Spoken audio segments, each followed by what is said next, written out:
blessing.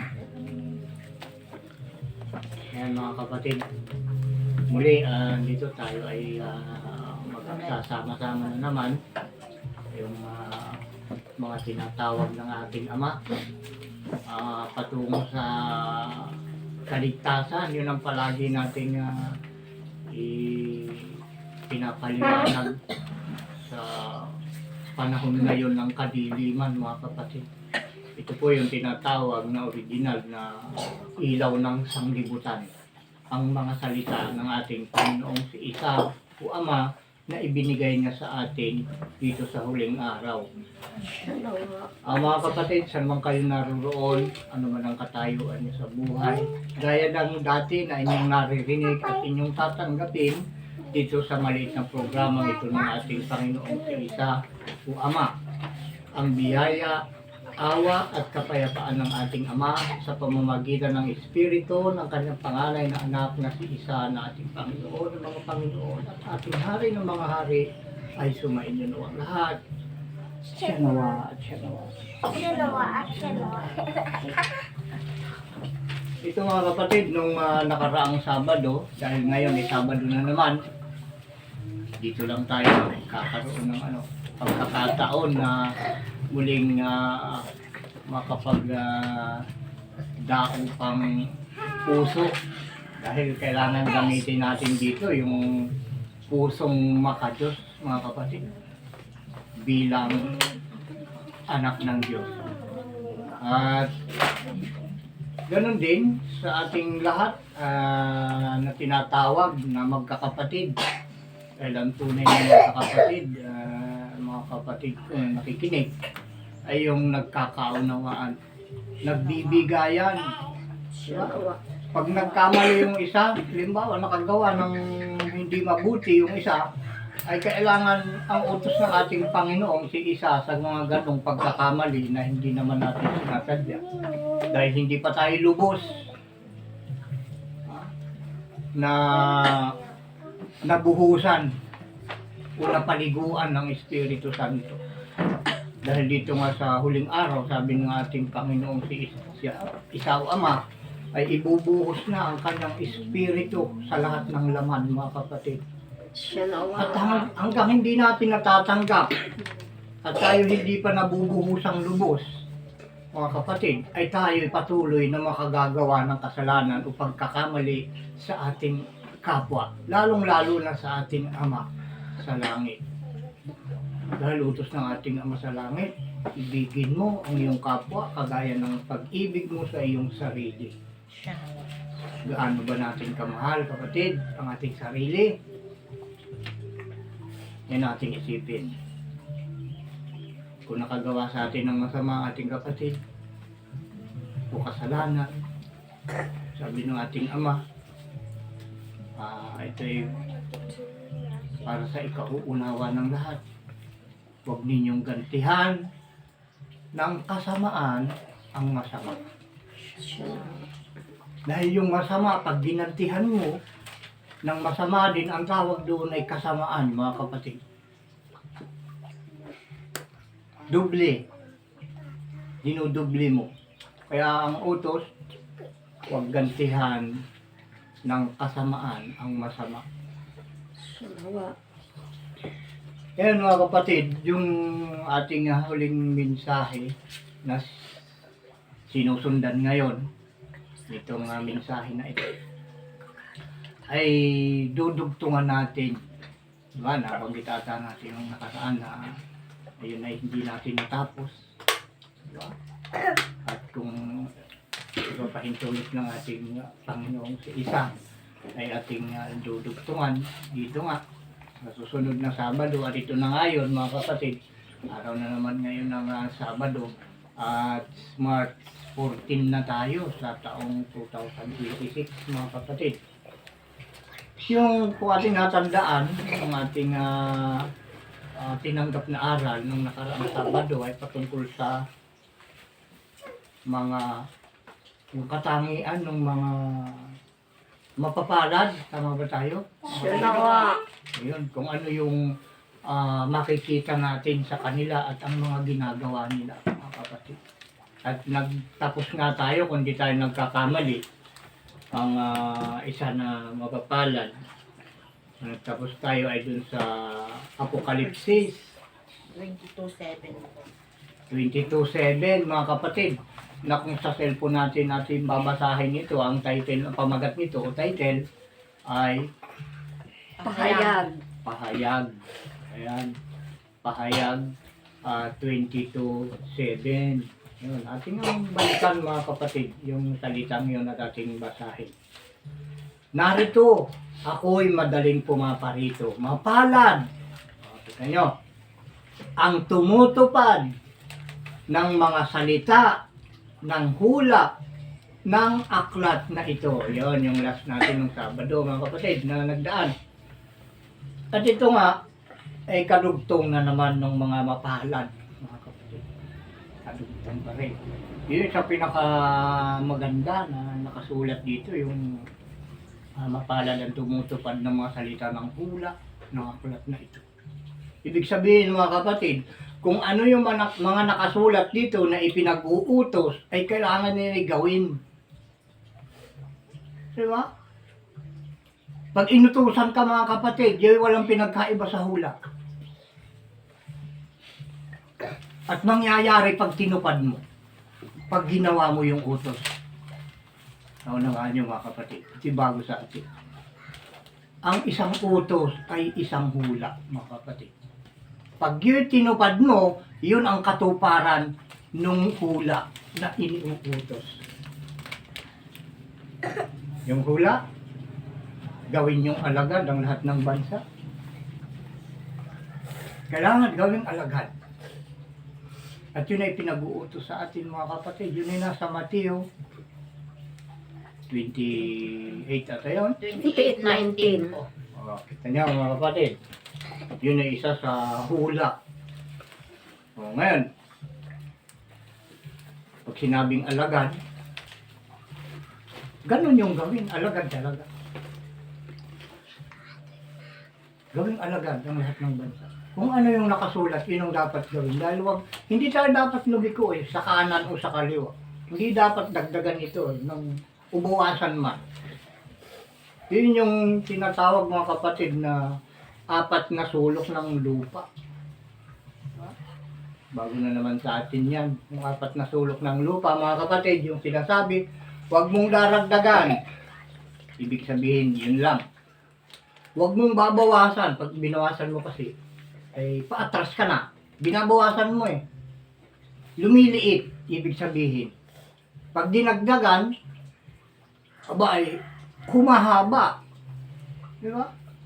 Ay, yung utos ng ama, eksakto lang eh. 10 lang eh.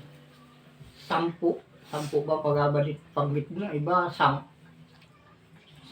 Sabi nila, 10. 10 yung nakasulat eh. Hindi dapat dagdagan na kung ano-ano pa. Dalawa na, 2 sulok. Huwag babawasan. Huwag dadagdagan, huwag babawasan. Huwag liliko sa kanan o sa kaliwa man. Di ba, mga kapatid? Kung ating pagmamasa mabuti, yung 4 na utos na yun, ay parang pakrus, di ba? Pakrus. Yun sinasabi ng ating ama na buhatin mo ang iyong krus at sumunod ka sa akin. Siya nawa. Yun yung cross mga kapatid. Huwag dagdagan, huwag bawasan, huwag liliko sa kanan o sa kaliwa man. Naunawaan niyo mga kapatid. Siya nawa. At ito yung binabanggit nga dito sa Apokalipsis 7 na ating binanggit noon pang nakaraan at binabanggit na naman natin ngayon na mapalad ang tumutupad ng mga salita ng hula ng aklat na ito. Tinutukoy mga kapatid, ito. Kung saan nakasulat yung yung pagkabanggit na aklat na ito, ay dito nakasulat mga kapatid. Ibig sabihin yung mga laman nito, yung mga hula dito. Yun ang kailangan tuparin. Yung mga utos dito. Na inuulit ko, ang bawat utos, yan ay hula. At ang katuparan ng hula na siyang utos ay yung pagtupad mga kapatid. Siya nawa. Mga kapatid. Ngayon, ang mga ganon ay nagiging mapalad. Diba? Yun ang pagkabanggit. Mapalad ang bansa na ang Diyos ay ang Panginoon. Diba? Yan yung binanggit dun sa aklat ng mga awit 1:1. Saka awit 33:12. Diba? Yun yung mga binanggit natin nung nakaraan. At ito nga ngayon, para matupad yung sinasabi na gawing alagad ang lahat ng mga bansa sa Matthew 28:19 hanggang 20,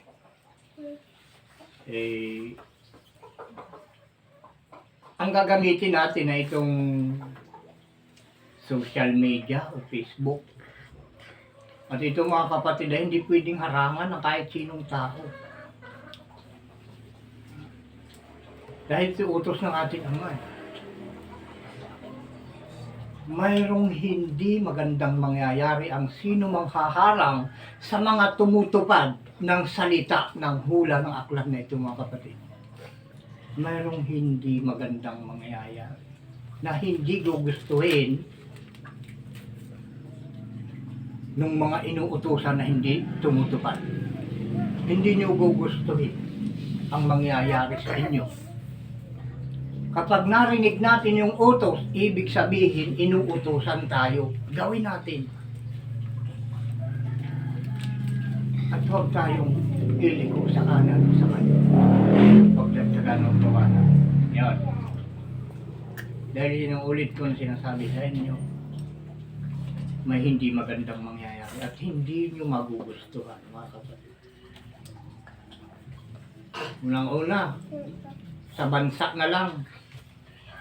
Sino yung bansa ngayon na tumatawag na ang kanilang Diyos ay ang Panginoon? Sinong bansa mga kapatid? Yung sulit na ganon. May alam ba kayo? Mag-comment kayo dito mga kapatid. I-directan nyo sa akin. Itong ano na to, mensahe na to. Kung may kilala kayong bansa na ang Diyos ay ang Panginoon.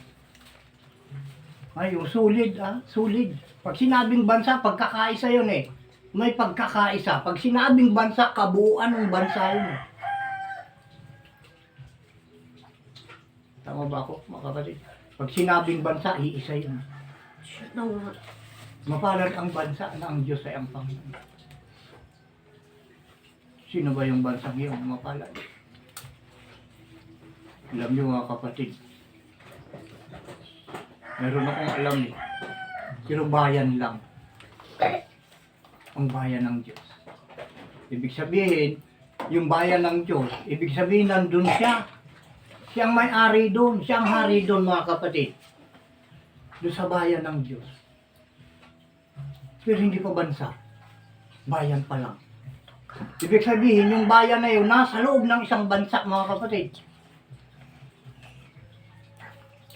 Tukoy nyo, ibig kong sabihin, ng isang bayan, yan ay hindi bansa. Yan ay nasa loob ng isang bansa. At may bayan ang Diyos, mga kapatid. Inuulit ko, pag bayan ng Diyos, siya ang hari doon, siya ang nasusunod doon. At kapag siya'y hari doon, nandun yung kanyang pangalan, mga kapatid. Siya na nga. Doon sa bayan niya. Na napakalikit. Yung bayan na yun. Yun yung pinakatahanan ng Espiritu Santo. Ng mga salita ng ating Panginoon si Isa. Dahil ang tunay na Espiritu Santo ay ang salita ng ating Panginoon si Isa. Yun ang Espiritu Santo, mga kapatid. Ngayon, ito, kagayang binanggit natin para mas malawak ang marating nung utos na ito, nagpadala ang ating Panginoong si Isa sa isip ng tao na gumawa ng Facebook. Gumawa ng Facebook. Para mas madaling kumalat yung kanyang salita sa pamamagitan ng social media o Facebook. Di ba? Maraming dapat paglagyan diyan eh. Di ba? May TikTok, Siya na nga. may Facebook, ano pa yung iba? YouTube. YouTube, may Instagram ba ata? Siya na nga. O di ba mga kapatid, marami ang paglalagyan. Pero sa pagkaalam ko ay nag-ano yung mga yan, nagsisilosan ata yun eh. Diyan eh, pag naglagay ka sa TikTok, hindi ka pwedeng maglagay sa Instagram. May ganun ata eh. Pag naglagay ka sa ano, sa anong tawag doon? Facebook. Anong mga nabanggit natin pang iba? Parang 4 lang. Facebook. YouTube. YouTube. Instagram. Di ba? Parang nag-aanuhan sila eh. Hindi ka tinatanggap pag galing ka na dun sa isang ano. Parang kumpanya ata yung mga yan eh. Siya nawa. Pero iisa yung kanyan, yung main. Sila ay parang mga outlet lang. Yun yung pagkaalam ko. Siya nawa. Yung main yan ay ano, yung gumanong internet.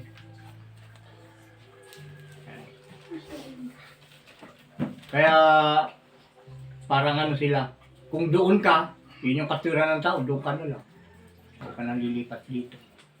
Kaya nga, yung ginagawa naman ng iba, gumagawa ng tawag na doon, dummy account. Tawag ba ako? Siya nawa. Gumagawa ng dummy account. Di siyempre, pag dummy account, dami rin pangalan. Yung isa doon sa Facebook, yung unang account niya, Mary. O pagdating doon sa TikTok, yung account niya doon, single. Diba? Tapos doon naman sa isang account na ginawa niya, balo. Diba? Diba? Pwedeng ganun. Dami account. Pero hindi gusto ng ama ang gawain ganun. Pwede sa tao, pero sa paningin ng ating ama, hindi pwede. Kaya itong ating ito, na pinagbibilin sa atin ng ating Panginoon sa isawa. Kung saan ito pwede, doon natin gamitin. Ngayon, sa atin ngayon, kung kaninong cellphone yung nakatutok ngayon dito, kung nandun ka sa Facebook, doon ka na lang mag-deliver nitong mensahe na to. Kung ikaw ay nasa Instagram, doon ka na rin lang.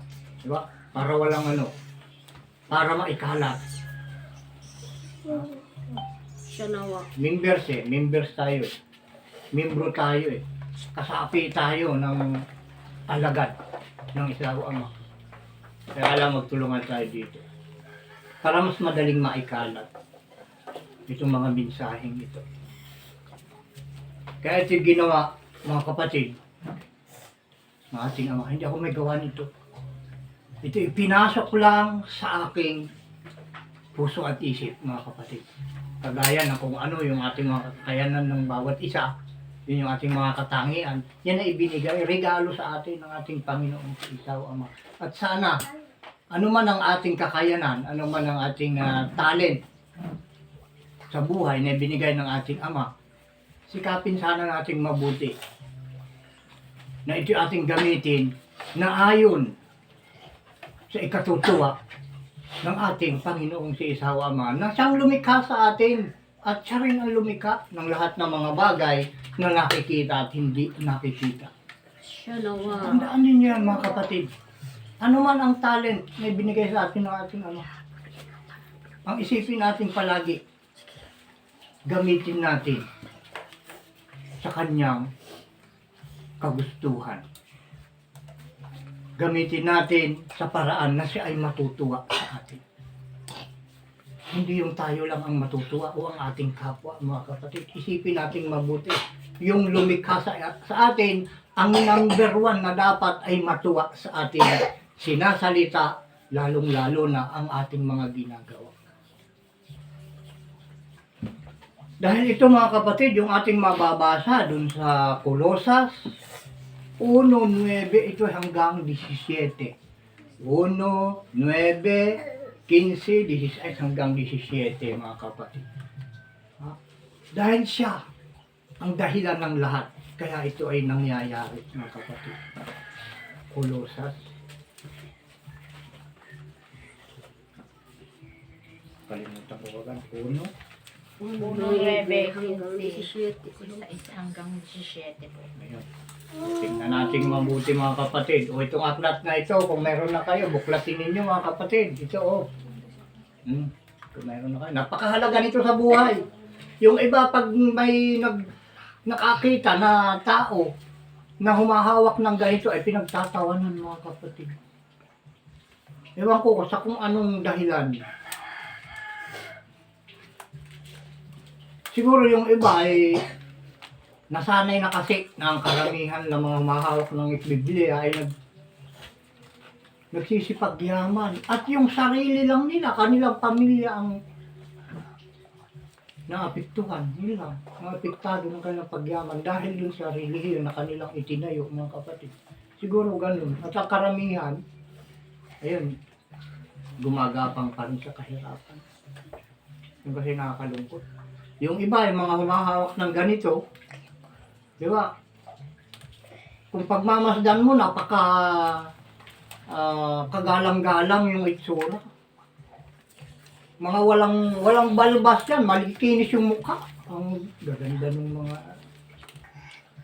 putis, buhok na yan, ang gaganda ng pagka-forma. Kung manamit, naku, wala kang makitang mancha. Parang banal kung ating pagmamasdan at yun ay hinahangaan. Pero sa bandang huli, na-example na lang natin si Kibuloy. Di ba, mga kapatid? Kung inyong nakikilala. At pag nalapitan mo yun, mga kapatid, naku, alam mo lang kamatayan dahil kung magsalita, kala mo totoo lahat. So, nasan siya ngayon? Diba? Yung katotohanan mga kapatid, yan na hindi pwedeng itago. Diba? Sabi nga sa kasabihan sa Tagalog, walang baho na hindi naaamoy. Ganon din sa Biblia mga kapatid. Walang lihim ang hindi nabubunyag. Kaya yun ay inilihim para ilabas mga kapatid.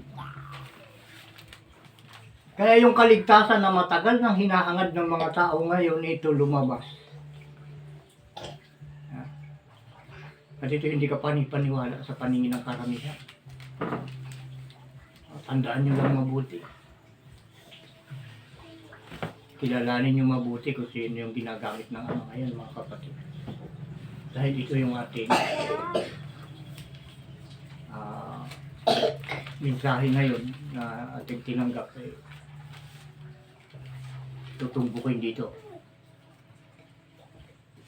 yung kinaroroonan ng kaligtasan mga kapatid at kinaroroonan ng tunay nating kapalaran. Ito ang dahilan mga kapatid, kahit yung programang ito ay inilabas ng ating ito yung pinakamababa sa lahat ng programa mga kapatid. At sa lahat ng sinugo, ito yung pinakadukha mga kapatid. Pinakamababa din yung pinag-aralan. Para matupad yung nakasulat mga kapatid na ang nagpapakababa ay kanyang itataas. Kaya nasa pinakamababang uri ng pamumuhay, doon mo na matatagpuan ang kaligtasan mga kapatid. Yan ang totoo. Yan ang mangyayari. Dahil tandaan nyo, ang nakasulat, binabago ko ang lahat ng mga bagay. Lahat pag sinabing lahat. Kasama dyan yung pagpapakababa mga kapatid. Dahil ang inaasahan ng mga tao, yung mga matatapang, yung mga mayayabang, mga mayayaman, ang akala nila, nandun na. Yun na yung hangganan ng kasiyahan ng tao. Yun na ang hangganan ng lahat ng gawain. Yung pagiging mayabang, pagiging mayaman, pagiging gwapo, pagiging gwapa. Pagiging malinis sa paningin. Diba? Pero basura naman yung gawain, mga kapatid. Maganda sa paningin. Pero bulok naman ang kalooban. Diba? Maraming ganon. Kaya siguro marami na yung hindi na naniniwala sa nagbabasa sa Biblia. Pero tandaan nyo sinasabi ko mga kapatid. Yung salitang binabago po ang lahat ng mga bagay. Ito sinasabi ko sa inyo, ipaliliwanag ng panahon sa inyo mga kapatid. Kung hindi ninyo ito maunawaan sa ngayon. Sa mga darating na araw, unti-unti ninyo itong makikilala at malalaman. At kayo mismo sa inyong sarili ang magsasabi na ito ay totoo mga kapatid. Tandaan niyo yan. Yung sinasabi ko sa inyo. Dahil dito sa programang ito, dito sa samahang ito, bawal na bawal dito ang magsisinungaling mga kapatid. Lahat dito, kailangan hayag. Huwag lang yung gawain ng mag-asawa kung may mga asawa. Kung may asawa ka, huwag naman yung gano'n, huwag na yun, hindi na pwede yun. Yun lang ang pwedeng itago mga kapatid. Yung ginagawa ng mag-asawa. Maliban dun, hayag na lahat mga kapatid. Walang kasinungalingan dito, inuulit ko. Kaya manatili kayong sumubaybay dito kung kayo ay naghahangad din lamang ng kaligtasan. At kung gusto nyo kayo mabuti, maging mabuti. Kung mayroon dyan na iniisip na sila ay masama, kung gusto nyo maging mabuti, tumutok kayo dito, mga kapatid. Dahil itong babasahin natin ngayon, itong Kolosas 1:9 hanggang 17, ito yung dahilan ng lahat ng mga bagay, mga kapatid. Basahin na natin. Kolosas 1:9, 15, 16 hanggang 17. Simulan na natin. Dahil dito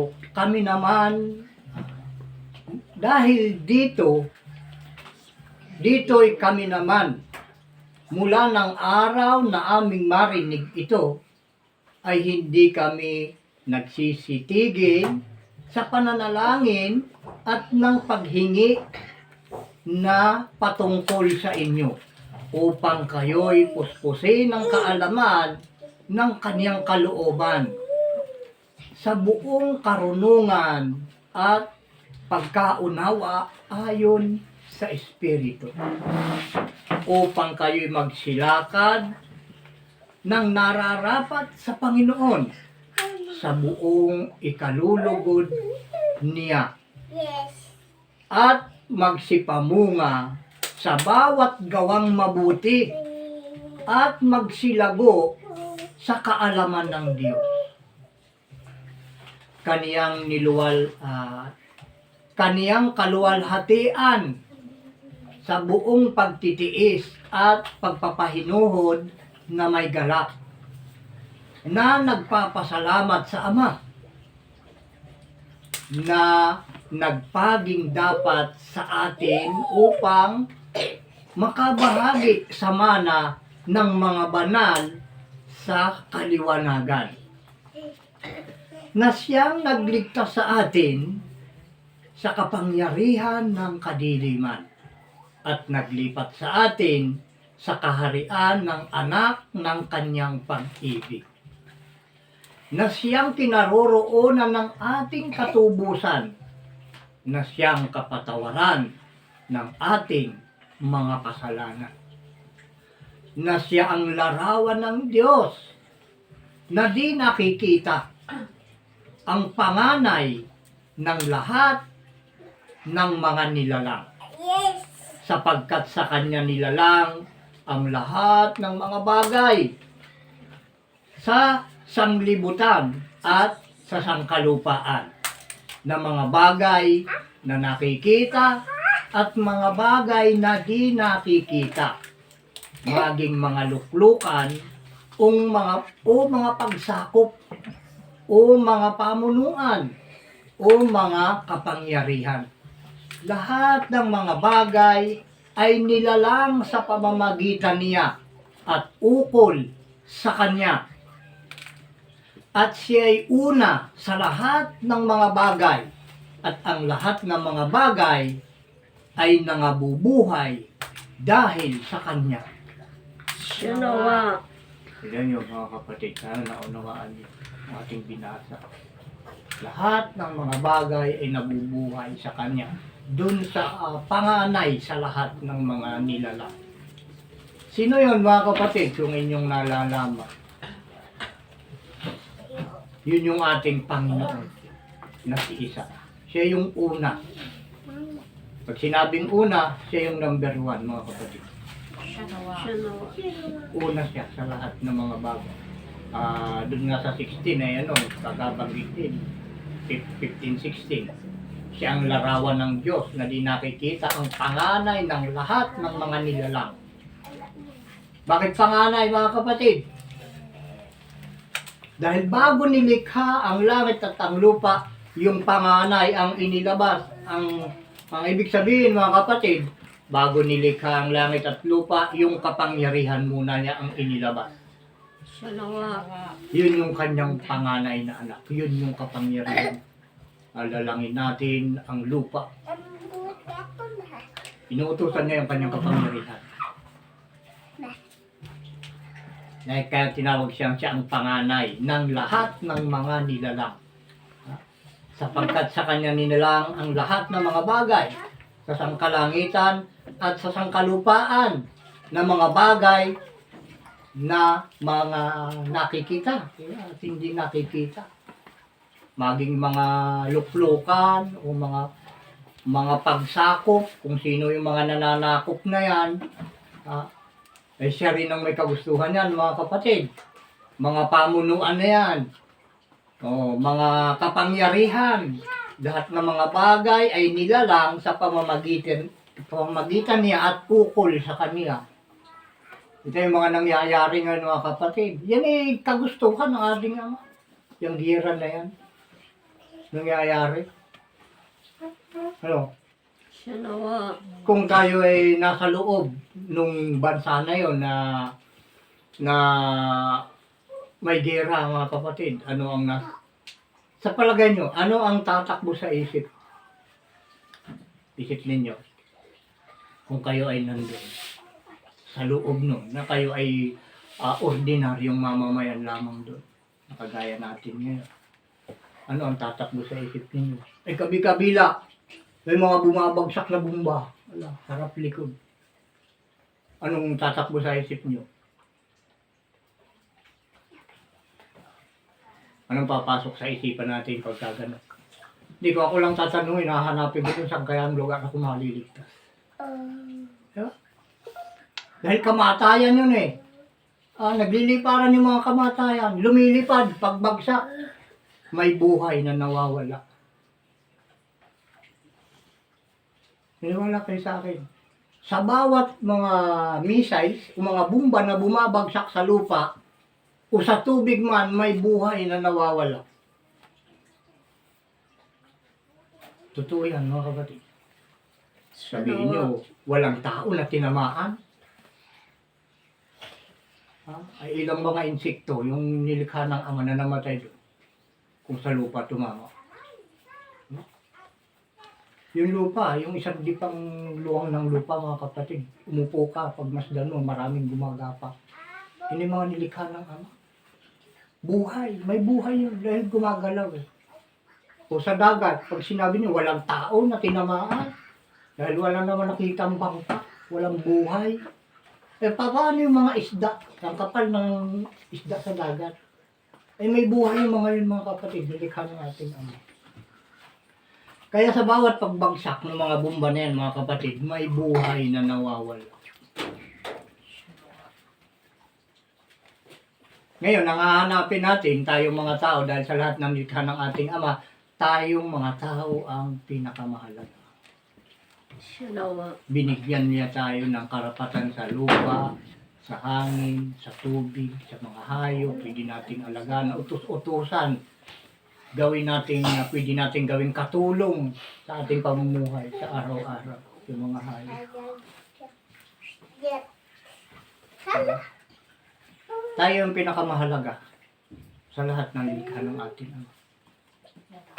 Dahil sa tayo mahalaga, binigyan tayo ng ating Ama ng utos na siyang magpuprotekta rin sa atin.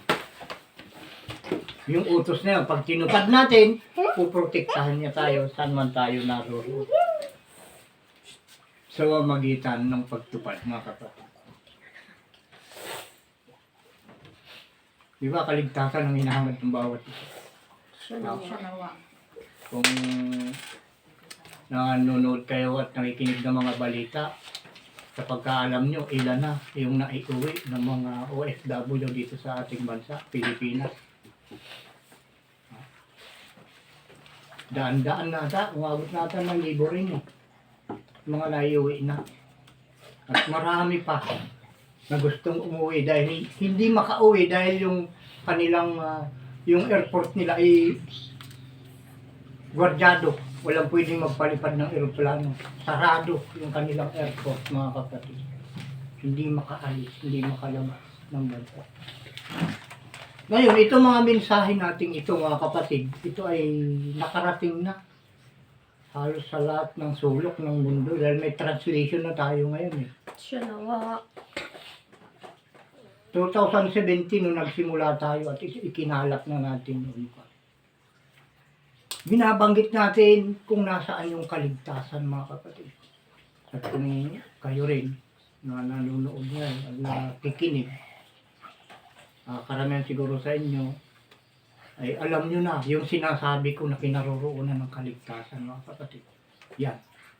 Habang patagal ng patagal yung panahon, hanggat nandito ang inyong maliit na lingkod na nagsasalita sa inyong harapan, binibigay ang kaligtasan. Libreng lumapit sa kaligtasan, mga kapatid. Wala ka ditong entrance fee para magkaroon ka ng kaligtasan. Libre, mga kapatid. Makinig ka lang at sumunod sa utos ng ating Panginoong Diyos Ama dito sa huling araw. Yan ang magtutulak sa tao para matutong sumunod sa utos ng ating Ama. Dahil dyan sa mga parusa. Dahil ngayon, mga kapatid, dito sa huling araw na ito, ito yung panahon na mapanganib. Alam niyo na ba? Nabasa niyo na ba yan sa banal na kasulatan? Siya nawa. Panahong mapanganib. Ang mga tao magiging maibigin sa salapi. Diba? Dito sa ating bayan, sa ating bansang Pilipinas. Sino yung mga maibigin sa salapi? Boy, viral yan eh. Mga tao maibigin sa salapi. Mga mapanungayaw, mapagtungayaw, mapagmura. Diba? Mga sakin. Yan, i-search na natin yung mga taong maibigay sa salapi. O wala, isa kasi cellphone natin, kapatid. Sana dalawa. May cellphone naman tayo dito, lahat nakatutok sa atin.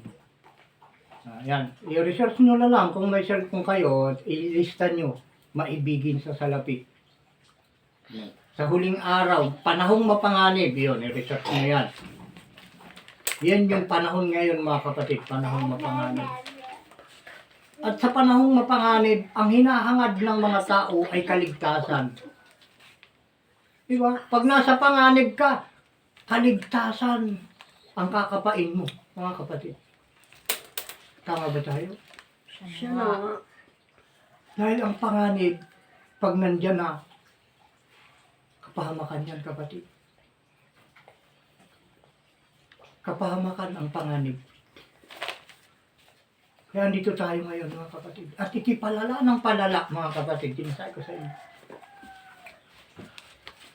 Kaya muli, ginigising ko ang inyong mga pandinig, mga kapatid. Ang may pandinig na dapat makinig. Ang may pangdinig na dapat ipangdinig ay makinig. Yan. Siya nawa. Yan yung nasa ating programa na palaging nakalagay dun sa tawag doon, sa ating Facebook. At hindi natin ito kailangang babaliwalain lang. Dahil sinasabi ko na paulit-ulit sa inyo, ito ay higit sa buhay. Bakit higit sa buhay? Dahil pag wala ito, itong gawain ito mga kapatid, walang kabuluhan ng buhay natin. Mawawala ng saysay. Bakit walang kabuluhan? Dahil mawawala mga kapatid. Ang mga bagay lang na may kabuluhan ay ang mga nananatili. Hindi nasisira mga kapatid.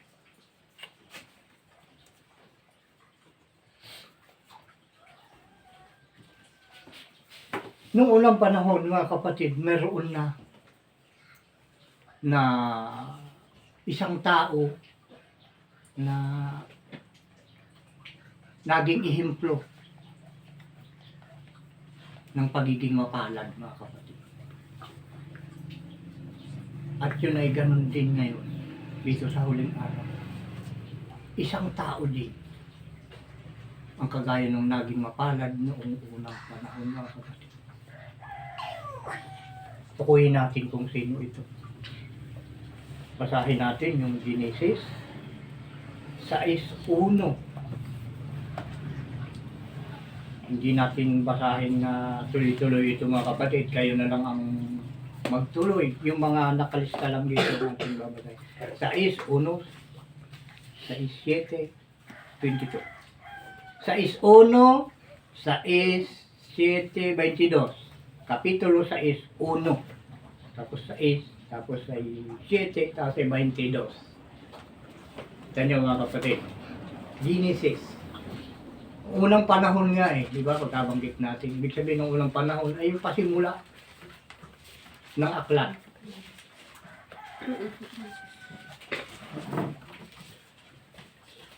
Ito ay pinagsisikapan natin na sa lahat ng paraan ay ito'y maiparating sa inyo at sana ay maunawaan ninyo kayo na ulit-ulit natin yung mga halimbawa at kung ano yung mga dapat gawin. Dapat salitain. Ito yung isang tao mga kapatid na naging mapalad ng unang panahon. Genesis tayo, di ba? 6:1. Kita nyo, doon sa 6:1 tapos yung kasunod natin babasahin ay 6:7. Yung kasunod na 6 at 7, tapos ay doon tayo sa 22. Basahin na natin kung atin ang natagpuan. Sinawa. Simulan na natin sa 6:1. At nangyari, nang magpasimulang dumami ang mga tao sa balat ng lupa at nagkaanak ng mga babae. Ay tapusin natin hanggang 7 ito mga kapatid. 1 hanggang 7. Na nakita ng mga anak ng Diyos na magaganda ang mga anak na babae ng mga tao. At sila'y nangagsikuha ng kani-kanyang asawa sa lahat ng kaniyang pinili. Ng kanilang pinili. Ay mga anak ng Diyos mga kapatid. Sa sobrang ganda ng mga anak na babae ng mga tao. Aba ay nag-asawa yung mga anak ng Diyos ng mga anak ng tao. Diba? Nabasa natin. Sinawa. At sinabi ng Panginoon, ang aking espiritu ay hindi makikipagpunyagi sa tao magpakailanman. Sapagkat siya may laman, gayon may magiging 120 taon ang kaniyang mga araw. 120 days ang buhay ng tao. Ang mga higante ay nasa lupa ng mga araw na iyon pagkatapos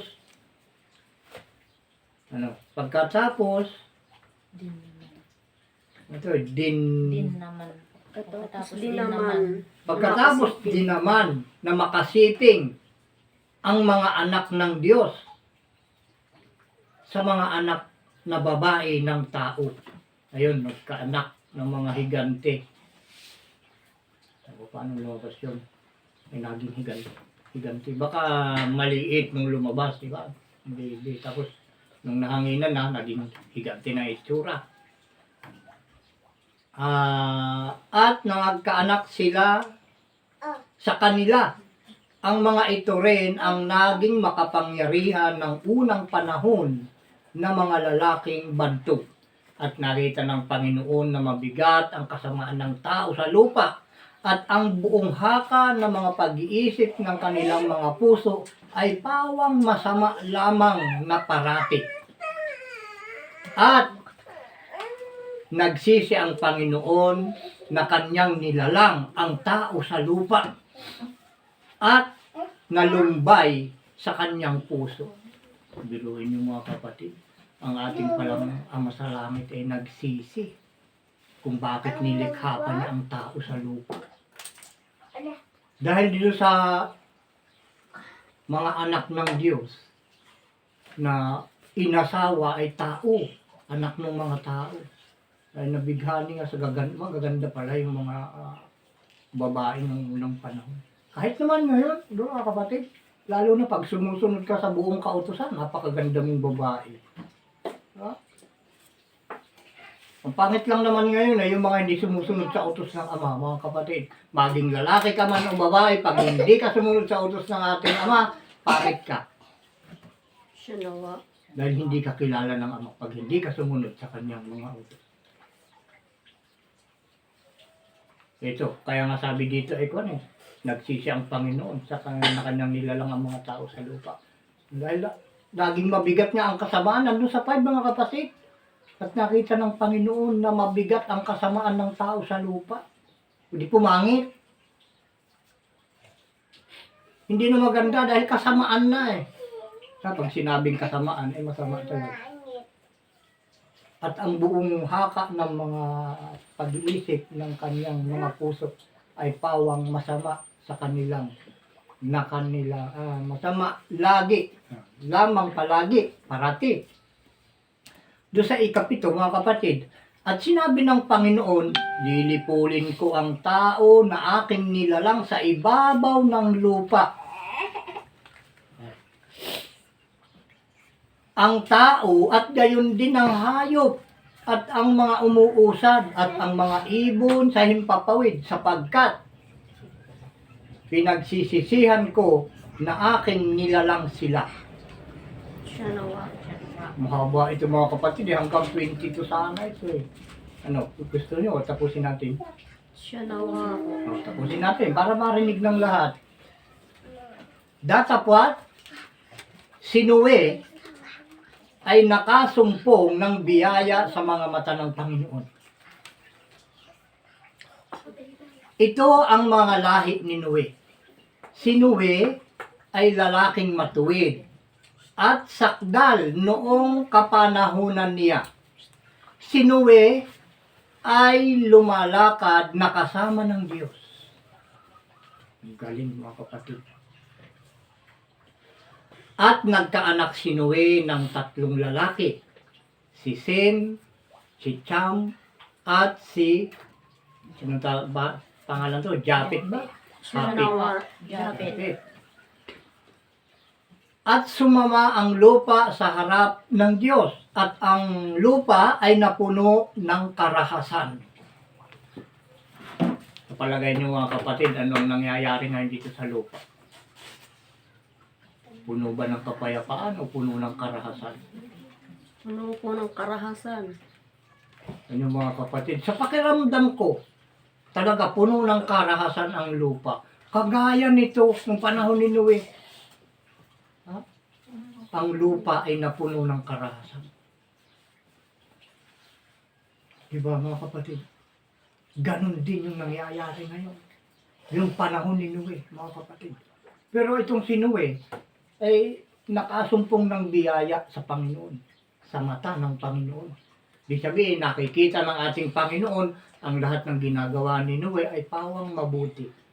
Pawang umaayon sa lahat ng kagustuhan ng Ama natin sa langit. Itong si Noe. Ngayon, yung anak niya, tandaan natin kung ilan, 3 lalaki, mga kapatid. Yan, tuloy natin. Sa 12 na tayo. At tiningnan ng Diyos ang lupa at narito, sumama, sapagkat pinasama ng lahat ng tao ang kanilang paglakad sa ibabaw ng lupa. At sinabi ng Diyos kay Noe, ang wakas ng lahat ng tao ay dumarating sa harap ko, sapagkat ang lupa ay napuno ng karahasan dahil sa kanila. At narito, sila'y aking lilipuling kalakip ng lupa. Naisipin niyo mabuti mga kapatid, nangyayari ngayong karahasan noon. Ito yung may nakaambang paglipol na naman mga kapatid. Dahil doon sa karahasang nangyayari ngayon, kagaya ng karahasang nangyayari ng panahon ni Noe, ay ganito pa rin. At ito yung parang nagbabadya. Ano ibig sabihin ng nagbabadya? Naghuhudyat po. Ayun. Nagbababala. Ito yung mga babala na mayroong paglipol mga kapatid. Dahil sa mga karahasang nangyayari. Diba? Yung banggit natin kanina, ibigin mo ang iyong kapwa, kagaya ng iyong sarili. Diba? May kapwa pa ba ngayon? Ay patayan ang nangyayari. Pag ikaw ay pumatay, ibig sabihin, gusto mo ring mamatay. Pag ikaw ay tumulong, ibig sabihin gusto mo ring matulungan. Pag ikaw ay naawa sa iyong kapwa, gusto mo ring kaawaan ka. Ngayon, dahil ikaw ay pumapatay, ibig sabihin, gusto mo na ring mamatay. Ngayon, ang mangyayari, pag puro ganun ang isip ng tao, darating iyong paglipol. Diba? Karahasan na eh. Laganap na ang karahasan, mga kapatid. Ayan, nasan na tayo? 14 po. Oh. Lilipulin, nakalakip ng lupa ang mga tao. Gumawa ka ng isang sasakyang kahoy, ika ng ating ama kay Noe, na, ano tawag dito, gopher. Siya nawa. Gagawa ka ng mga silid sa sasakyan at iyong sisiksikan sa loob at sa labas ng sahing. Yan, alam yung sahing. Yung sahing mga kapatid, yun yung yung dagta ng almasiga. Yun yung sahing. At ganitong paraan gagawin mo. 300 siko ang haba ng sasakyan, 50 siko ang luwang, at 30 siko ang taas. Hindi natin alam kung anong size itong siko na to, mga kapatid, baka metro. Gagawa ka ng isang durungawan na sasakyan at wawakasan mo ng isang siko sa dakong itaas, at ang pintuan ng sasakyan ay ilalagay mo sa tagiliran. Gagawin mong may lapag na lalong mababang pangalawa at pangatlo. Lalong mababa, pangalawa at pangatlo. At narito, ako'y magpapadagsa ng isang baha ng tubig sa ibabaw ng lupa upang lipulin sa silong ng langit ang lahat ng laman na may hininga ng buhay. Ang lahat na nasa lupa ay mga mamatay. Yan yung mga kapatid. Datapat pagtitibayin ko ang aking tipan sa iyo. Sabi niya kay Noe, mga kapatid. At ikaw ay lululan sa sasakyan. Ikaw at ang iyong mga anak na lalaki at ang iyong asawa at ang mga asawa ng iyong mga anak na kasama mo. Ilan lang sila mga kapatid. Yung kanyang anak ay 3. Tapos may kanya-kanyang asawa. 5. Di 6. Tapos yung asawa ni Noe, tapos siya. Ay, malo. 8 lang sila mga kapatid. Tapos yung mga hayop, tuloy natin kakain. Hmm. Ate. 19 na kasi, 19? Siya nawa. At sa bawat nangabubuhay sa lahat ng laman ay maglululan ka sa loob ng sasakyan ng dalawa sa bawat uri upang maingatan silang buhay na kasama mo, lalaki at babae ang kinakailangan. Ayun, mag-asawa mga kapatid, lahat ng uri ng hayop. Siguro alam na natin ito nung unang panahon pa, tinuturo. Yung ko sa Bible, sa eskwela, tinuturo din nata ito eh. Nababanggit siguro ito nung mga teacher nung unang panahon.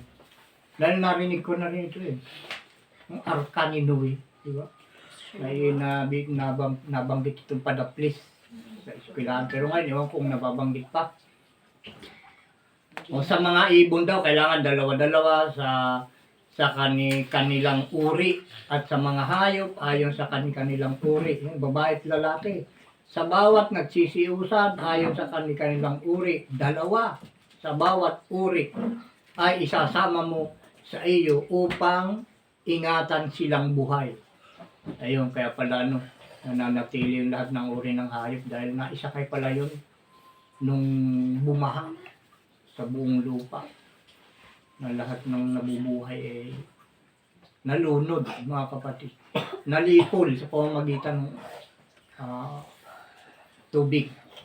Sa 21 na tayo, mga kapatid. At magbaon ka ng lahat na pagkain na kinakain at imbakin mo sa iyo. At magiging pagkain mo at nila. Gayon ginawa ni Noe ayon sa lahat na inuutos sa kanyang Diyos, ay gayon ang ginawa niya. Siya nawa. Yan yung mga kapatid. Ito pala si Noe talagang inuutosan ng Diyos, mga kapatid. Kaya sa panahon ngayon, mga kapatid, masasabi natin na itong si Noe, nung unang panahon, unang bugso ng paglipol, eh, siya yung napili ng ating Panginoong si Isao Ama na gawing mapalad na siyang halimbawa na yung panahong ito, mga kapatid. Dahil ito ay doon sa 22 nga ay gayong ginawa ni Noe ayon sa lahat na iniutos sa kanya ng Diyos ay gayon ang ginawa niya. Ngayon, mga kapatid, ano ang inuutos ng Diyos sa atin? Yung lahat ng ipinag-uutos, anong inuutos niya sa atin? Ang pagkaalam niyo, mga kapatid. Genesis ito sa aklat ng Genesis. Ginawa niya lahat. Kaya siya yung natira at yung kanyang pamilya. 10 utos, mga kapatid, ay binigay sa atin ngayon para sa ating ikaliligtas. At siya may itinak ng tao na dapat pakinggan, mga kapatid. Ha? O ngayon, yung pagtupad ang naging mitsa, kaya nagtamok ng biyaya at naging siya mapalad dahil siya nakaligtas, mga kapatid. Iniligtas siya ng Ama. Dahil sa kanyang nakita ng Ama na siya talagang masunurin. Hindi siya nakikilahok sa mga karahasan. Hindi siya nakikisama sa mga mandadaya. Lumalayo siya sa mga taong mga sinungaling.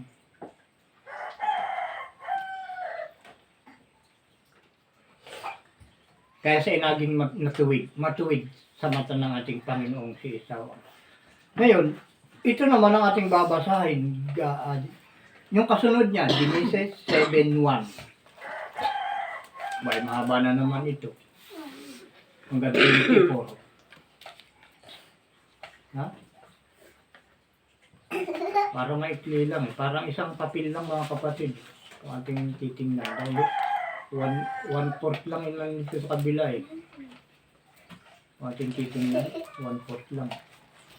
Tapos isang papel lang, ang kabuuan, masdan yung mabuti, mga kapatid. Isang kuwan lang, isang mukha lang, hindi kabilaan. Pwede natin basahin dito siguro. Siya Siya nawa. nawa. Kanya mga kapatid. 7:1 hanggang 24 na naman mga kapatid. Ating subaybayan yung naging kasaysayan ni Noe, mga kapatid. Yan. 7:1 hanggang 24 ng Genesis. Tingnan natin kung bakit, kung anong nangyari talaga. Dahil nakasulat Andito nakalagay pagsakay sa daong.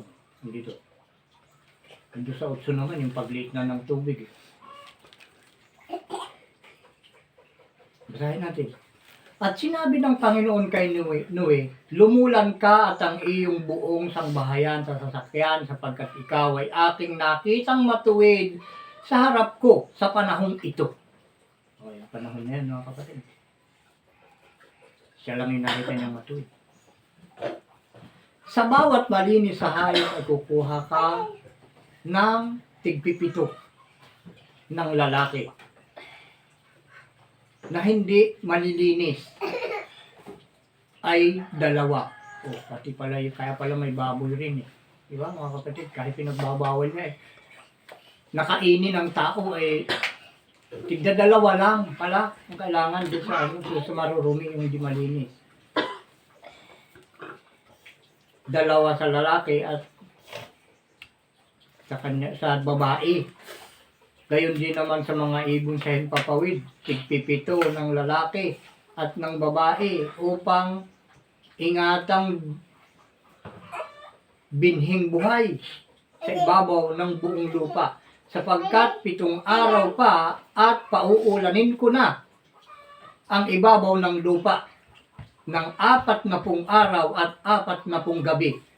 At aking lilipulin ang lahat ng may buhay na aking nilikha sa balat ng lupa. 40 araw, 40 gabi na umuulan, mga kapatid. Gaano kalakas kaya ang ulan yon? At ginawa ni Noe ayon sa lahat na iniutos sa kanya ng Panginoon. Ayun, yun yung pinakamaganda Ginagawa ni Noe ang lahat na pinag-uutos sa kanya ng Panginoon. Wow, yun yung isang napakaganda rito na siyang nagligtas sa kanya at sa kanyang pamilya. Pati na rin sa lahat ng mga hayop, mga kapatid. Kaya dapat yung mga hayop na nabubuhay ngayon, kung sila lang ay makakausap natin, pwede nating sabihin sa kanila na kayo magpasalamat kay Noe. Dahil siya yung dahilan kung bakit sila ay nandito pa hanggang ngayon. Sila ay dumami. Dapat sila ay kasama na rin ng mga tao na nalipol ng unang panahon, yung mga gumagawa ng karahasan. At tayo ganun din, mga kapatid. Huwag nating kalilimutan na si Noe ang dahilan kung bakit tayo ay isinilang sa ibabaw ng lupa, mga kapatid. Ang pinakabinhi natin ay si Noe. Maliban na doon kay Eva at kay Adan, mga kapatid. Diba? Yun yung kauna-unahan kay Eva at si Adan na gumawa din ng pagkakamali. Diba? Yun yung bitsa ng pag-ikli ng buhay ng tao. Si Eva at si Adan. Ito lang kay Noe. Iba naman to. Dahil sa kakapalan na ng tao ito naganap. Si Eva at si Adan naman, ang kasaysayan ni Eva at Adan, sila yung unang tao. Ayun. At sa kakapalan na ng tao, ito naman si Noe yung lumabas, mga kapatid. Ito, ituloy natin. Ang pagsakay sa daong. Nakalagay dito, sa Bible. At may 600 taon si Noe nang ang baha ng tubig ay dumagsa sa ibabaw ng lupa. Doon mo, mga kapatid, si Noe ay 600 taon. 600 ang edad niya. Nang ang baha ay dumagsak sa ibabaw ng lupa, mga kapatid. Diba? Ay, ilan ang edad ng mga anak na nun? Daan na rin taon yung mga edad ng mga anak mo. Diba? 600 taon. Tanda natin lang kung gaano kahaba yung buhay ni Noe. Kasi siya ay sumusunod sa utos ng ating Panginoon. Masunurin siya. At lumulan sa sasakyan si Noe at ang kanyang mga anak at ang kanyang asawa at ang mga asawa ng kanyang mga anak dahil sa tubig ng baha, sa mga hayop na malinis at sa mga hayop na hindi malinis, at sa mga ibon at sa mga bawat umuusad sa ibabaw ng lupa ay dalawang dumating kay Noe sa sasakyan na lalaki at babae ayon sa iniutos ng Diyos kay Noe. Ganun. Ang pagbuhos ng baha. Sa number 10 na tayo mga kapatid. At nangyari pagkaraan ng 7 araw na ang tubig ng baha ay umapaw sa ibabaw ng lupa sa ika-6 na raang taon ng buhay ni Noe. Nang 2 buwan, sa 17 araw ng buwan, ng araw ding yaon ay nangasira ang lahat ng bukal na lubhang kalaliman at ang mga durungawan ng langit ay nabuksan. O mga bintana ng langit ay nabuksan. At umulan sa ibabaw ng lupa ng 40 araw at 40 gabi. Nang araw ding yaon ay lumulan sa sasakyan si Noe at si Sem at si Cham at si Japet na mga anak ni Noe at ang mga asawa at ang asawa ni Noe at ang 3 asawa ng kanyang mga anak na kasama nila. Sila at ang mga hayop gubat sa kanilang uri at lahat ng hayop na maamo ayon sa kanilang uri at bawat umuusad sa ibabaw ng lupa ayon sa kanilang uri at bawat ibon ayon sa kanilang uri, lahat ng sari-saring ibon. At nagsidating kay Noe sa sasakyan na dala-dalawa ang lahat ng hayop na may hininga ng buhay. At ang mga nagsilulan ay lumulang lalaki at babae ng lahat na laman, gaya ng iniuutos sa kanya ng Diyos, at kinulong siya ng Panginoon. Ayun, nagsara yung barko. Kinulong siya ng Panginoon. At tumagal ang baha ng 40 araw at 40 gabi. 40 araw. 40 araw sa ibabaw ng lupa. Lumaki ang tubig at lumutang ang sasakyan at nataas sa ibabaw ng lupa at dumagsa ang tubig at lumaking mainam sa ibabaw ng lupa at lumutang ang sasakyan sa ibabaw ng tubig at dumagsang lubha ang tubig sa ibabaw ng lupa at inapawan ang lahat na mataas na burol na nasa silong ng langit. 15 siko ang lalim na idinagsa ng tubig at inapawan ang mga bundok. 15 siko. Kung ito ay metro, 15 metro ang taas ng tubig sa mga bundok. Ang lalim na tubig, napakaluwang na tubig. At namatay ang lahat ng lamang gumagalaw sa ibabaw ng lupa, ang mga ibon, at gayon din ang mga hayop, at ang hayop sa gubat, at ang bawat nagsisiusad na umuusad sa ibabaw ng lupa, at ang bawat tao. Ayan. Ang bawat may hininga ng diwa ng buhay, at ang bawat may hininga ng diwa at ng buhay ng kanilang ilong, lahat na nasa lupaing tuyo ay namatay. At nilipol ang bawat may buhay na nasa ibabaw ng lupa, ang tao at gayon din ang hayop. At ang mga umuusad at ang ibon sa impapawid at sila'y nilipol sa lupa at nasira At natira po. at natira lamang ay si Noe at ang mga kasama niya sa sasakyan. Ang hapdi ng mata ko. At tumagal ang tubig sa ibabaw ng lupa ng 150 araw. Tama ba? 50 50 araw. 150 araw. Siya siya nawa. nawa. Oh, tumagal. 100. 150 days.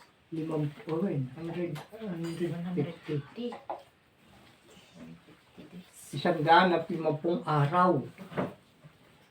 Nananatili yung tubig sa ibabaw ng lupa, mga kapatid. Ngayon, napakahaba pa nito, mga kapatid. Ngayon, tandaan natin mabuti yung ating natutunan dito sa ating binasa na ang kapalaran na dapat sana ay bawat tao mayroong ganun makapalaran. Yung mapalad, may kapalaran sana ng ganun, may kaligtasan sana ang bawat isa. Siya nawa. Dalawa. Ngayon ay nung unang panahon kay Noe lang na ibigay at sa kanyang pamilya. Doon lang na ibigay yung kapalaran na yun. Dahil sa mga karahasan na nangyari nung unang panahon kaya nilipol ng Ama ang lahat ng may buhay. Yun nga lang ang iniwan, yung pamilya ni Noe. Ito'y sikat na sikat sa buong mundo, mga kapatid, itong kasaysayang ito. At ngayon, mga kapatid, itong panahong ito ay walang pinagkain sa panahon ni Noe, mga kapatid. Hindi kayo niniwala? Ito, ating basahin, mga kapatid, na yung panahon ni Noe at ang panahon ngayon, dahil yung panahon ni Noe, naging karahasan ang nangyari bago inutusan ng Ama si Noe na maggawa ng barko na bangka na sasakyan nila para sila ay maligtas. Yung barkong yon ang naging kaligtasan nila dahil doon sila sumakay, mga kapatid. Yung barkong yun. Ngayon, ang kaligtasan naman ngayon, mga kapatid, ay dala-dala ng anak ng tao, mga kapatid. Siya nawa. Na walang pinagkaiba itong inyong maliit na lingkod na nagsasalita sa inyong harapan. Wala itong pinagkaiba kay Noe. Dahil simula nung 2017 hanggang ngayon, pamilya ko lang ang naniniwala sa akin. Ha? At ganun nga, wala tayong hinto ng pangangaral para yung mga anak na sumusunod, mga kapatid, ay huwag bibitaw, manatili. Dahil sinasabi kong paulit-ulit, nandito ang kaligtasan, mga kapatid. Kagaya ng sinasabi ni Noe nung panahon niya. Siya nawa. Siya nawa. Ito yung ating mababasa, mga kapatid. Kaya nabanggit ko na ang panahon ni Noe at ang panahon ngayon ay walang pinagkaiba. Kung isang tao ang binigyan ng Ama ng magandang kapalaran ng kaligtasan, kung isang tao lang noon, ngayon isa rin, mga kapatid. Kita nyo, Mateo, basahin natin yung Mateo 24:1. O ang haba nito, mga kapatid, hanggang 51. Haba. Kita nyo, Mateo 24:1. Baka hanggang 5 lang natin ito babasahin. Kayo na lang magtuloy kung ano ang ano. At yung 35, 37 siguro ang ating mababanggit. Eh, tayo, tanta ko, may isang oras na tayo, mahigit. Isang oras. 14 minutes at 13 seconds. O, pwede pa natin ihabol. 24:1 hanggang 5. Tapos ay yung kadugtong na nito para mas madali, 35, 37, 39.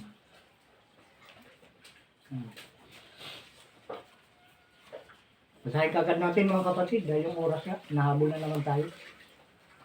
Matthew 24:1 hanggang 5 muna tayo mga kapatid. At lumabas si Jesus sa templo. Yun yung ating Panginoong si Isa, ang pangalan niya. At payaon sa kanyang silid. Kanyang lakad. Ay, sa kanyang lakad gaya mga kapatid. Payaon, payaon sa kanyang silid. Payaon sa kanyang lakad. Siya na nga.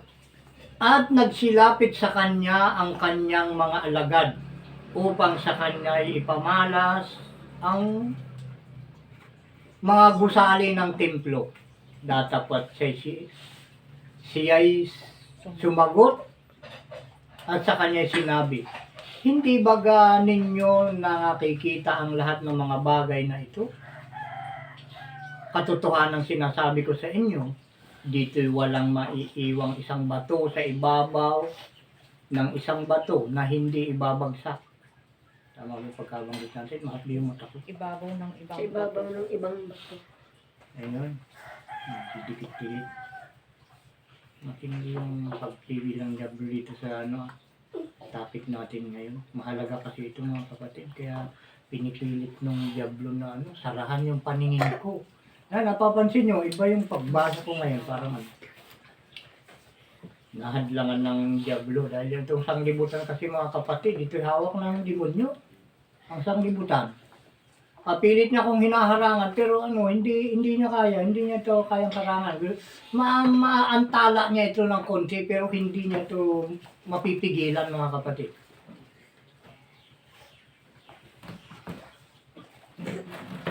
Anong pagkabanggit dito na ating nabasa, katotohanan sinasabi ko sa inyo, dito'y walang maiiwang isang bato sa ibabaw ng ibang bato na hindi ibabagsak. Siya na nga. Ang pinakita kasi ng mga alagad sa ating Panginoon noon ay yung mga building, ang gaganda. At yun ay dumami ng dumami hanggang ngayon eh. Yung mga building na yan. Dahil hindi pa nga dumarating yung sinasabi at kinakatakutan ng karamihan na the big one. Ito yung tinutumbok na ating Panginoong si Isa na walang maiiwang isang bato sa ibabaw ng ibang bato na hindi ibabagsak. Yun yung the big one dahil lahat nga ng mga building ibabagsak eh. Dahil sa lindol na yun eh. Na talagang pinakamalakas. Mas malakas kaysa sa inaasahan nating the big one mga kapatid. Walang building na hindi madudurog mga kapatid. Ito yung salita ng ating Panginoon. Yung mga building, pinagpatong-patong ng mga bato yan eh. Mga buhangin. Diba yung buhangin eh, bato rin yan. Siya na nga. Nadurog nga lang. Yan. Kaya ibabagsak yan eh. At samantalang siya nakaupo sa bundok ng Olibo, ay nagsilapit sa kanya ng bukod ang mga alagad na nagsasabi, sabihin mo sa amin kailan mangyayari ang mga bagay na ito o ano ang magiging tanda ng iyong pagparito at sa katapusan ng sanlibutan. Yan yung mga tanong. At sumagot si Jesus at sinabi sa kanila, mag-ingat nga kayo na huwag kayong mailigaw ninuman. Sapagkat marami ang magsisiparito sa aking pangalan na magsasabi, ako ang Kristo at ililigaw ang marami. Yan. Yun yung sa mga palatandaan, yung magsasabi na ang Panginoon, ang siyang Kristo, sila yung magliligaw ng marami mga kapatid. Unawain natin mabuti itong ating binabasa mga kapatid.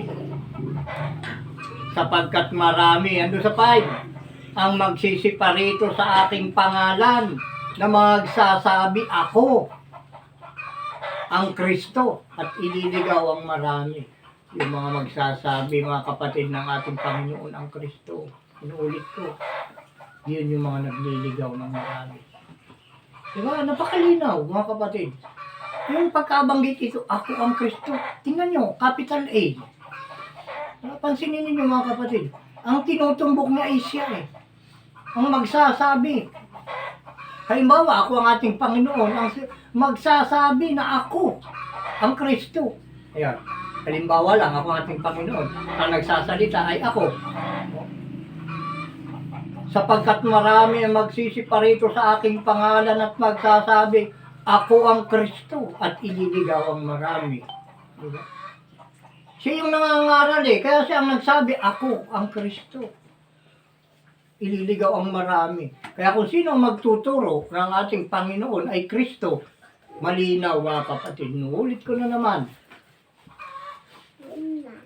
doon maliligaw ang marami mga kapatid. Ha? Doon na tayo sa yung kabuuan ng tinutumbok natin kanina na yung kaarawan ni Noe ay ganun din ngayon mga kapatid. Sa na tayo, 35-37.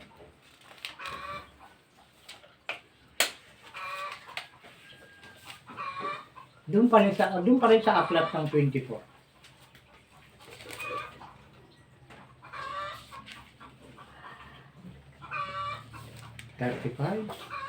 Ano ba? 35 ba? 35, 37. 35, 37. 37 po.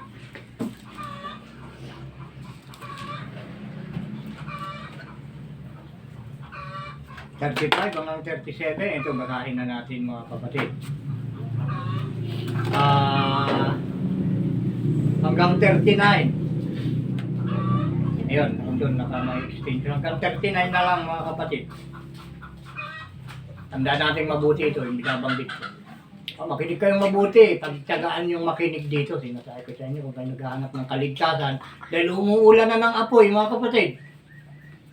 Masusupok, masusunog ang sanglibutan, sinasabi ko sa inyo. Hindi lang ang lupa ang masusunog, mga kapatid, pati langit. Alam niyo yun? Nabasa niyo ba yun? Narinig niyo ba dito yun? Nung una pa? Sinawa. Lahat ng mga bagay dito sa lupa, masusunog. Pati nga langit dahil papalitan. Mayroong bagong langit at bagong lupa na nag-iintay sa mga sumusunod sa kanyang mga utos. Tingnan niyo mga kapatid, yung kahalintulad ng kaarawan ninyo. Basahin natin. 35 hanggang 39. Dito pa rin sa Matthew 24 ang kapitulo mga kapatid. 35 hanggang sa 39. Ang langit at ang lupa ay lilipas. Kita nyo? Datapwat ang aking mga salita ay hindi lilipas. Ngunit tungkol sa araw at oras na yaon ay walang nakakaalam. Araw at oras mga kapatid. Yung araw at oras walang nakakaalam. Hindi niya sinabing yung taon. Dahil yung taon alam ko Pero yung oras at araw di ko alam dahil yun yung nakasulat. Sa araw at oras ay walang nakakaalam. Kahit ang mga anghel sa langit, kahit ang anak, kundi ang malaman. Yung araw at oras na kapatid. Pero yung taon may nakakaalam. Alam ko mga kapatid yung taon. Dahil ito yung taon na yun mga kapatid. Huling araw na yun. Ang taon na yun ay 1,000 taon yun mga kapatid. At kung paano ang mga araw ni Noe, ito mga kapatid, kisingin ninyo ang inyong mga natutulog na pangunawa. At kung paano ang mga araw ni Noe, gayon din naman ang pagparito ng anak ng tao. Sapagkat gaya ng mga araw, bago nagkagunaw, sila ay nagsisikain at nagsisiinom at nangag-aasawa at pinag-aasawa hanggang sa araw na pumasok si Noe sa daong. At hindi nila nalalaman hanggang sa dumating ang paggunaw at sila'y tinangay na lahat. At gayon din naman ang pagparito ng anak ng tao. Sinawa. Ang kagaya ng anak ng tao mga kapatid. Kagaya, yung anak ng tao ay kagaya ni Noe. Ibig sabihin, yung anak ng tao, kagaya ni Noe na may asawa, may mga anak, may manugang. No? Para wag na kayo mahirapan mga kapatid. Sinasabi ko sa inyo ng direktahan na ito. Ako yung anak ng tao. Sinasabi ko sa inyo. Siya nawa. Ako yung binilinan ng Ama dito sa huling araw. Kaya ang sabi ng ating Panginoong si Isa dun sa ano? Sa Juan 6:26-27. Abati tayo. Juan 6:26-27. Mga kapatid. Juan 6:26. 27. Kita niyo mga kapatid.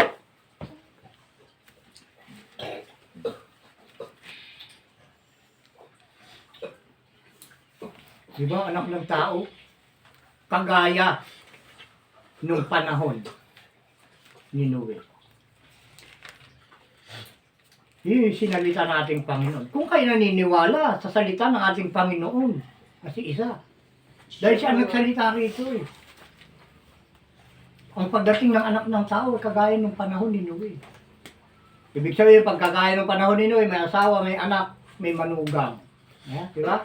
Malinaw. Siya nawa.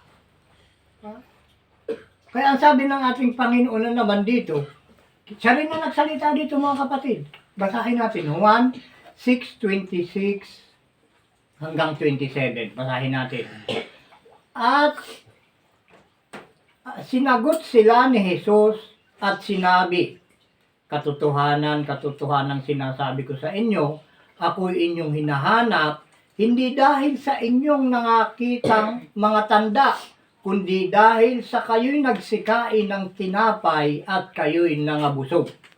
Magsigawa kayo, hindi dahil sa pagkaing napapanis, kundi dahil sa pagkaing tumatagal sa buhay na walang hanggan na ibibigay sa inyo ng anak ng tao, sapagkat siyang tinatakan ng Ama sa makatuwid bagay ang Diyos. Siya nawa. Sa inyo mga kapatid, hindi niyo pa ba naunawaan ito? Sana maunawaan niyo ito mga kapatid. Huwag kayong mag-alinlangan dahil sa pag-aalinlangan ninyo sa pakikinig dito, ipinapahamak niyo lang ang inyong sarili. Hanggang dito muna tayo mga kapatid. At sa susunod na Sabado, muli ay tayong magkikita. Pasamantala tayong mga maalam ngayon. At sa lahat ng mga nakinig, saan man kayo naroroon mga kapatid, ano man ang katayuan ninyo sa buhay, palagi nating inuulit. Ang biyaya, awa at kapayapaan ng ating Ama sa pamamagitan ng Espiritu ng kanyang panganay na anak na si Isa na ating Panginoon ng mga Panginoon at ating Hari ng mga Hari ay sumainyo ng mga hari. Siya nawa at siya nawa. Siya nawa at siya nawa. Ay, mga kapatid, pakinggan pa natin yung patotoo dahil yan ay isa sa dapat pagtitibayin mga kapatid.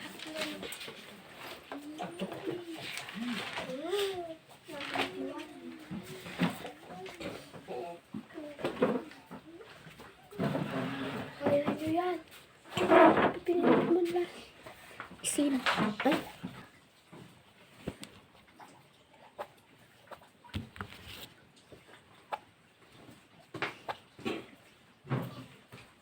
Po natin ating kanang kamay at tayo magpapatutuo ang magpawalang halaga sa kautusan ni Moises Sa pagtotoo ng dalawa o tatlong saksi ay mamamatay na walang awa. Kaya kami po ay nagpapatotoo at sumasaksi na ang mga salita na inyong narinig na mula sa bibig ng huling sinugo ng Ama sa pamamagitan ng Espiritu ng kanyang panganay na anak, ang ating Panginoong Isa, ay pawang tapat at totoo, natataling gawain at hakbangin tungo sa pagbabalik loob sa Ama at pagbabagong lahi na ayon sa looban at buong kauspan ng mga sa langit. Ang pinagkakatiwalaan at sinugo ng Panginoong Isa sa gawain at sa mga pagkakaisang ito ay ang anak ng tao ng propetang gaya ni Moises, na ito ang dapat na pakinggan ng lahat ng mga tao sapagkat ayon sa aklat ng mga gawa 3:22-23, tunay na sinabi ni Moises, ang Panginoong si Isao Ama ay magtitindig sa inyo ng isang propetang gaya ko mula sa gitna ng inyong mga kapatid. Siya ang inyong pakinggan sa lahat ng mga bagay na sa inyo isasalitain niya. At mangyayari na ang bawat kaluluwa na hindi makinig sa propetang yaon ay pupuksaing lubos sa gitna ng bayan. Siya naman ang ano. Siya nawa at siya nawa. Nga, magbatian na tayo ng pagbati mula sa Ama ng kapayapaan at katiwasayan.